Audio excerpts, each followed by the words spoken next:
Sir కొన్ని గొప్ప సినిమాలు హిందీలో రీమేక్ అయినప్పుడు మ్మ్. ఎందుకు మీరు డైరెక్ట్ చేయలేదు? అంటే శుభలగ్నం కూడా ఒకటి. శుభలగ్నం వచ్చినప్పుడు నేను ఆ, అంటే నాకు అప్పుడు డేట్లు కొంచెం టఫ్గా అనిపించినాయి అండి. అంత బిజీగా ఉండేవారు అప్పుడు. చాలా బిజీగా ఉండేవాడిని అండి అప్పుడు. అనిల్ కపూర్ గారు అడిగారు నన్ను, శ్రీదేవి హీరోయిన్ అండి, జుదయ్యా సార్? జుదయ్. మ్మ్. జుదయ్ కోసం ఆయన అడిగారు, అది శుభలగ్నమే చేశారండి వాళ్ళు. అడిగినప్పుడు నేను చేయలేదు. మ్మ్. తర్వాత నో ఎంట్రీ వచ్చింది. ఆ తర్వాత మళ్ళీ ఆ, ఆ, ఇంకొక సినిమా ఏదో అజయ్ దేవగన్ చేశాడండి ఇంకోటి, హౌస్ఫుల్ అలాగని. మొత్తం ఈ సినిమాలన్నీ కూడా రీమేక్ అక్కడ కూడా సెన్సేషనల్ హిట్స్ అయినాయి అండి. మ్మ్. మ్మ్. అన్ని హిట్స్, పెద్ద హిట్స్ అండి. చాలా సార్, అదే కదా. అందుకే అంత ఆత్మ ఉండే కథలు, అంత ఆత్మ ఉండే సినిమాలు ఒక్కసారిగా కృష్ణారెడ్డి గారు అండ్ ఆ జానర్ ఆఫ్ సినిమాలు మాయమైపోయాయి. ఇప్పుడు మళ్ళీ మీరు రావడం చాలా మాది ఆనందం. బికాస్ మంచి కామెడీ ఉంటుంది, టైమింగ్ ఉంటుంది, ఒక ఆత్మ కథ ఉంటుంది అందులో అని వెయిటింగ్ సార్. ఈ ద నాలెడ్జ్ కోసం. చైనీస్ విలనా సార్? అక్కడికి వెళ్ళి పట్టుకొచ్చారా? ఇక్కడే ఉంటారు ఆయన? లేదండి, అక్కడి నుంచి చైనా నుంచి మంగోలియాలో ఉంటాడండి ఆయన. మ్మ్. ఎలా పట్టారు ఆయన్ని? ఇప్పుడు యాక్చువల్గా పట్టే పని మీద ఉన్నానండి, పడేస్తాను. మ్మ్. చూసి మీకు కరెక్ట్ ఇదైతే కరెక్ట్ ఆడైతే కరెక్ట్ అని నేను ఎంచుకున్నానండి. ఆడ ఎక్కడ ఏంటో తెలుసుకున్నానండి. తెలుసుకున్న తర్వాత ఇప్పుడు వాళ్ళకి పంపించాము, వాళ్ళ దగ్గర నుంచి రావాలి ఇంకాను. అలాగే ఇటు ఇంగ్లీష్ హీరోయిన్ అండి, త్రిబుల్ చేస్తున్న అమ్మాయి ఉంది కదా, కొంచెం ఆ అమ్మాయిని ఒకళ్ళని వేస్తానండి. మన తెలుగు వాళ్ళు ఎవరెవరు ఉన్నారు సార్ ఇంది సినిమాలో? మలయాళ హీరో, ఇంగ్లీష్ హీరోయిన్, అదే మంగోలియన్ విలన్ కాబట్టి తెలుగు వాళ్ళు ఎవరు ఉన్నారు?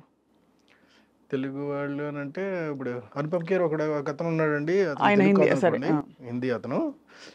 ఇంక మిగతా చిన్న కాస్టింగ్ ఏదైనా ఉంటే తెలుగు వాళ్ళు ఉంటారండి. మీ పాత మీ హిట్ కాంబినేషన్స్ లో వచ్చిన స్టార్స్ ఎవరైనా ఉంటారు? ఒక్కళ్ళు కూడా ఉంటారు. ఒక్కళ్ళు కూడా ఉండరు. అంటే ఉదాహరణకి జగపతి బాబు గారు కానీ, లేదు మన రాజేంద్ర ప్రసాద్ గారు కానీ, ఈ అలీ గారు కానీ, బాబు మోహన్ గారు కానీ ఎవరు లేరు. ఒకవేళ హీరోకి మదర్గా ఉంటే ఎవరైనా ఉంటారేమో నాకు ఇంతవరకు నేను ఇంకా ఏమనుకోలేదండి. అనుకుంటే ఇక అప్పుడు చెప్తా. కృష్ణారెడ్డి గారు అంటే clean cinema, professional film making. మీరు అన్నిటికీ మీరు తూచా తప్పకుండా మీరు ఆచరించి పాటించి చూపించారు. మీ సినిమాల్లో స్త్రీల చిత్రీకరణ ఎలా ఉండాలి, ఎక్కడ గీత దాటకూడదని. అత్యంత వివాదాస్పదంగా తయారైంది వాళ్ళ చిత్ర పరిశ్రమ.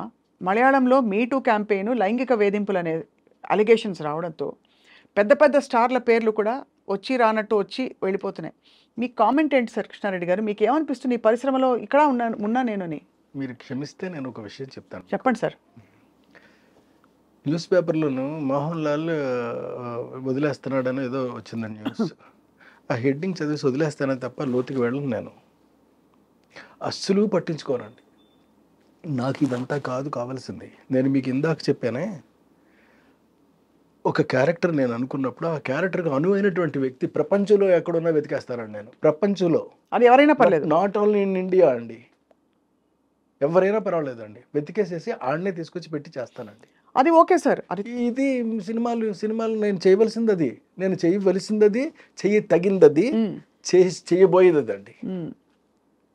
అంతే తప్ప అక్కడ రాజకీయాలు ఓకే సార్. ఇది స్త్రీల రక్షణ గురించి మాట్లాడతాం. Because you stand for women కాబట్టి నేను అన్ని పట్టించుకోనండి. ఇదేమీ నాకు సంబంధం లేదు. కానీ వాస్తవం ఉందా సార్ అందులో? ఏమో ఈ వేధింపులలో లేకపోతే ఈ అలిగేషన్స్ ఏవైతే ఒక జస్టిస్ కమిషన్ రిపోర్ట్ నేను ఎలా చెప్పగలుగుతానండి?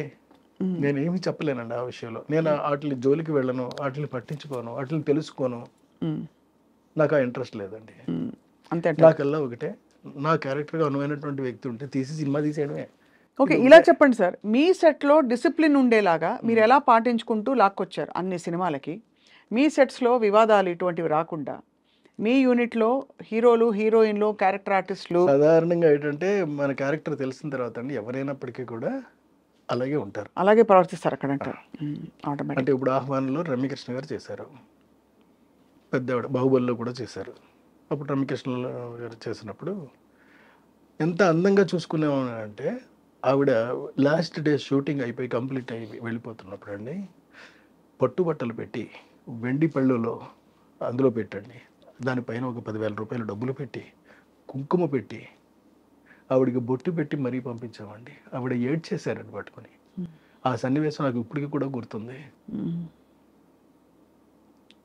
Great sir.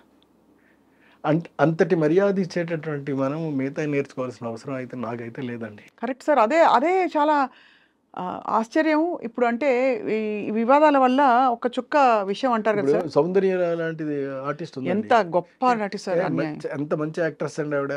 ఆవిడ ఒక సినిమాలో చేయనన్నానని తనంతట తానే ఫోన్ చేసి మళ్ళీ నా సినిమాలో యాక్ట్ చేసింది బాబు మోహన్ పక్కనే అని అంటే మీరు ఆలోచించండి కరెక్ట్ సార్. అంటే హౌ ఆర్ మెయింటైనింగ్.